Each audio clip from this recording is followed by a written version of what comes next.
আসসালামু আলাইকুম, স্বাগতম বিডি রাইট নিউজ সংবাদে। আমি মোহাম্মদ রাজীব আজকের সব আন্তর্জাতিক খবর নিয়ে হাজির হয়েছি। শুরুতেই জানিয়ে দিব সংবাদ শিরোনাম, তারপর বিস্তারিত। যুদ্ধবিরতিতে লেবাননকে চায় যুক্তরাজ্য, ইসরায়েলকে সতর্কবার্তা চীনের। লেবাননে ইসরায়েলি হামলা, নিহত ২০৩, স্বাস্থ্যমন্ত্রী। ইরান মার্কিন যুদ্ধবিরতি নিয়ে ধোঁয়াশা, হামলা হুমকি এখনও অব্যাহত।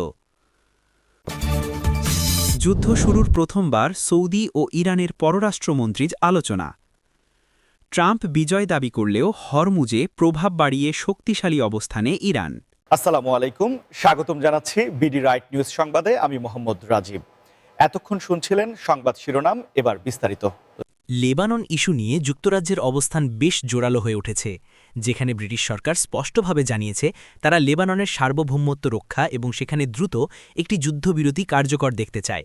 কারণ এই সংঘাত আর দীর্ঘায়িত হলে পুরো অঞ্চলের স্থিতিশীলতা নষ্ট হতে পারে বলে লন্ডন মনে করছে। অন্যদিকে চীনও এই সংকটে নীরব দর্শক হয়ে থাকেনি, বরং তারা সরাসরি ইসরায়েলকে সতর্ক বার্তা দিয়েছে, যাতে করে কোনো ধরনের উস্কানিমূলক কর্মকাণ্ড বা অসম সংঘাতের পথে না হাঁটে। কারণ চীন মনে করে শক্তি প্রয়োগ করে শান্তি ফেরানো সম্ভব নয়, এবং বেইজিং বারবারই আন্তর্জাতিক আইন মেনে চলার উপর গুরুত্ব দিচ্ছে। এদিকে যুক্তরাজ্যের পররাষ্ট্রমন্ত্রী এবং অন্যান্য উচ্চপদস্থ কর্মকর্তারা বিভিন্ন আন্তর্জাতিক ফোরামে লেবাননের মানবিক সহায়তার বিষয়টি তুলছেন, এবং তারা মনে করছেন যে লেবাননের সাধারণ মানুষকে এই সংঘাতের বলি হতে দেওয়া যাবে না। যেখানে চীনের পররাষ্ট্র মন্ত্রণালয়ও তাদের নিয়মিত ব্রিফিংয়ে জানিয়েছে যে তারা মধ্যপ্রাচ্যে কোনো প্রকার আধিপত্য বিস্তার বা রক্তপাত সমর্থন করে না, এবং ইসরায়েল যদি তাদের সামরিক তৎপরতা না কমায় তবে এর ফলাফল ভয়াবহ হতে পারে বলে হুঁশিয়ারি দিয়েছে। বন্ধুরা, আপনারা কি মনে করেন, যুক্তরাজ্যের এই কূটনৈতিক তৎপরতা কি আসলেই কোনো ইতিবাচক ফল বয়ে আনবে, নাকি চীন আর ইসরায়েলের এই মনস্তাত্ত্বিক লড়াই পরিস্থিতিকে আরও জটিল করে তুলবে, তা আমাদের কমেন্ট করে জানাতে ভুলবেন না। এবং এই ধরনের নিয়মিত নিউজ আপডেট পেতে আমাদের চ্যানেলটি সাবস্ক্রাইব করে বেল আইকনটি চেপে রাখুন। বর্তমানে চীনের এই কঠোর অবস্থান মূলত এশিয়ায় তাদের প্রভাব ধরে রাখা এবং মধ্যপ্রাচ্যের তেল সরবরাহের রুটগুলো নিরাপদ রাখার একটি কৌশল হিসেবেও দেখা হচ্ছে। কারণ যুদ্ধ দীর্ঘস্থায়ী হলে বিশ্ববাজারে এর নেতিবাচক প্রভাব পড়বে, যার আঁচ সরাসরি সাধারণ মানুষের পকেটে লাগবে। লেবাননের বর্তমান পরিস্থিতি অত্যন্ত আশঙ্কাজনক হয়ে উঠেছে, কারণ দেশটির স্বাস্থ্য মন্ত্রণালয়ের দেওয়া সর্বশেষ তথ্য অনুযায়ী সাম্প্রতিক ইসরায়েলি হামলায় নিহতের সংখ্যা ২০৩ জনে দাঁড়িয়েছে, এবং এই সংখ্যাটি কেবল পরিসংখ্যান নয়, বরং এর পেছনে লুকিয়ে আছে অসংখ্য সাধারণ মানুষের আর্তনাদ আর মানবিক বিপর্যয়।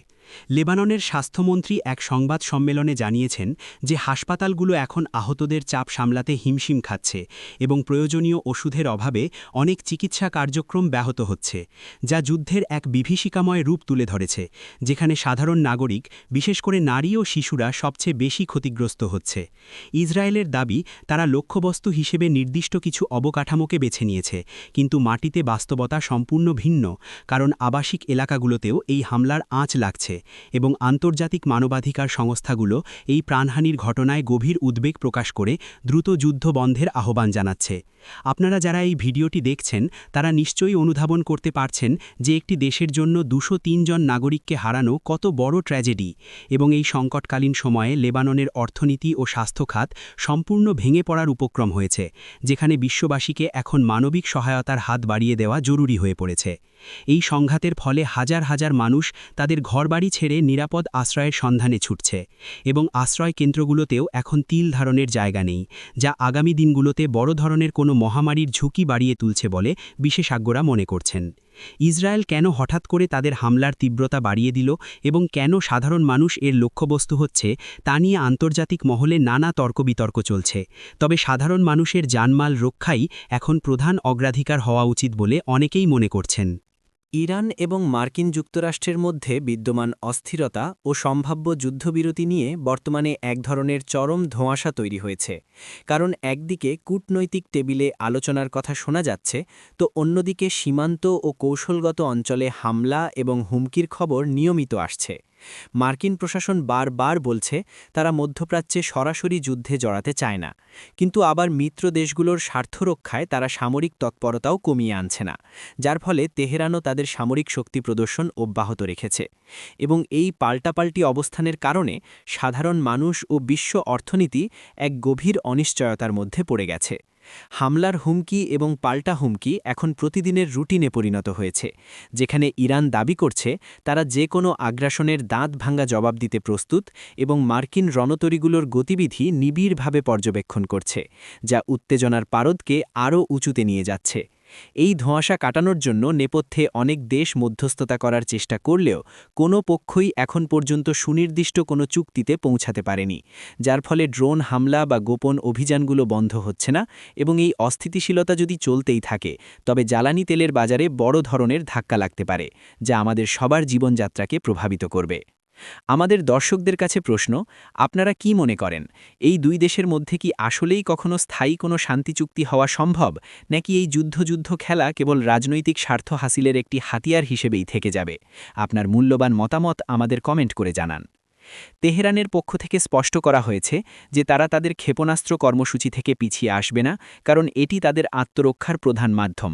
আর ওয়াশিংটন মনে করছে ইরানের ক্রমবর্ধমান প্রভাব নিয়ন্ত্রণে না আনলে পুরো অঞ্চলের নিরাপত্তা ঝুঁকির মুখে পড়বে। দীর্ঘদিনের বৈরিতা এবং আঞ্চলিক আধিপত্যের লড়াই পেছনে ফেলে যুদ্ধ শুরুর পর এই প্রথমবারের মতো সৌদি আরব এবং ইরানের পররাষ্ট্রমন্ত্রীর মধ্যে একটি অত্যন্ত গুরুত্বপূর্ণ ও ঐতিহাসিক আলোচনা অনুষ্ঠিত হয়েছে, যা মধ্যপ্রাচ্যের ভূ-রাজনীতিতে এক নতুন অধ্যায়ের সূচনা করতে পারে বলে মনে করা হচ্ছে। অনেক বছর ধরে এই দুই দেশের মধ্যে যে শীতল যুদ্ধ চলছিল তা নিরসনে চীনের মধ্যস্থতা একটি বড় ভূমিকা পালন করেছে এবং এখন দুই দেশের শীর্ষ পররাষ্ট্রমন্ত্রীরা যখন সরাসরি কথা বলছেন তখন এটি পরিষ্কার যে তারা সংলাপের মাধ্যমে সমস্যা সমাধানের পথে হাঁটতে চাইছেন। এই আলোচনায় মূলত আঞ্চলিক নিরাপত্তা, বাণিজ্য এবং ইয়েমেন সংকটের মতো জটিল ইস্যুগুলো স্থান পেয়েছে, যেখানে সৌদি আরব তার রূপকল্প 2030 বাস্তবায়নের জন্য একটি স্থিতিশীল পরিবেশ চায় এবং ইরানও চায় তাদের উপর থেকে আন্তর্জাতিক নিষেধাজ্ঞার চাপ কমিয়ে অর্থনৈতিক মুক্তি অর্জন করতে। এই বৈঠকটি বিশ্ববাসীর কাছে একটি শক্তিশালী বার্তা দিচ্ছে যে চরম বৈরী সম্পর্ক আলোচনার মাধ্যমে উন্নত করা সম্ভব এবং যদি এই দুই দেশ আসলেই ঘনিষ্ঠ হয় তবে মধ্যপ্রাচ্যে বিদেশি শক্তির হস্তক্ষেপ অনেকটাই কমে যাবে, যা সারা বিশ্বের মুসলিম উম্মাহার জন্য একটি স্বস্তির খবর হতে পারে। বন্ধুরা, আপনারা কি মনে করেন, সৌদি ও ইরানের এই নতুন বন্ধুত্ব কি মধ্যপ্রাচ্যে স্থায়ী শান্তি ফিরিয়ে আনতে পারবে, নাকি এটি কেবলই একটি সাময়িক কৌশলগত পদক্ষেপ বলে মনে করছেন? আপনার ধারণা আমাদের কমেন্ট করে জানান। আলোচনার টেবিলে দুই পক্ষই একে অপরের সার্বভৌমত্বের প্রতি শ্রদ্ধা প্রদর্শনের অঙ্গীকার করেছে এবং সরাসরি যোগাযোগ বজায় রাখার জন্য একটি হটলাইন স্থাপনের বিষয়েও কথা হয়েছে, যা ভবিষ্যতের যে কোনো ভুল বোঝাবুঝি এড়াতে সহায়ক হবে। মার্কিন নির্বাচনের প্রেক্ষাপটে ডোনাল্ড ট্রাম্প যখন আবারও তার বিজয় বা আধিপত্যের দাবি করছেন, ঠিক সেই সময়ই বিশ্বের অন্যতম গুরুত্বপূর্ণ নৌপথ হরমুজ প্রণালীতে ইরান তাদের প্রভাব বাড়িয়ে এক শক্তিশালী অবস্থানে চলে এসেছে, যা বৈশ্বিক জ্বালানি নিরাপত্তার জন্য অত্যন্ত তাৎপর্যপূর্ণ।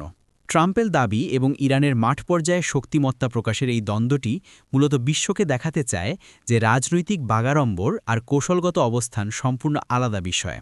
কারণ হরমুজ প্রণালী দিয়ে বিশ্বের 1/3 জ্বালানি তেল পরিবহন করা হয় এবং সেখানে ইরানের নিয়ন্ত্রণ মানেই হল বিশ্ব অর্থনীতির নাটাই তাদের হাতে থাকা।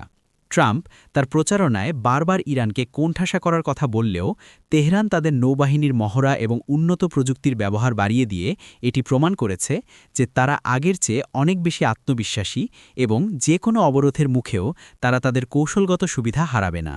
হরমুজ প্রণালীর এই নিয়ন্ত্রণ বজায় রাখা ইরানের জন্য একটি বড় ট্রাম্প কার্ড, কারণ পশ্চিমারা যদি কোনো আক্রমণাত্মক পদক্ষেপ নেয় তবে এই পথ বন্ধ করে দেওয়ার হুমকি দিয়ে তারা সহজেই বিশ্ববাজারকে অচল করে দিতে পারে।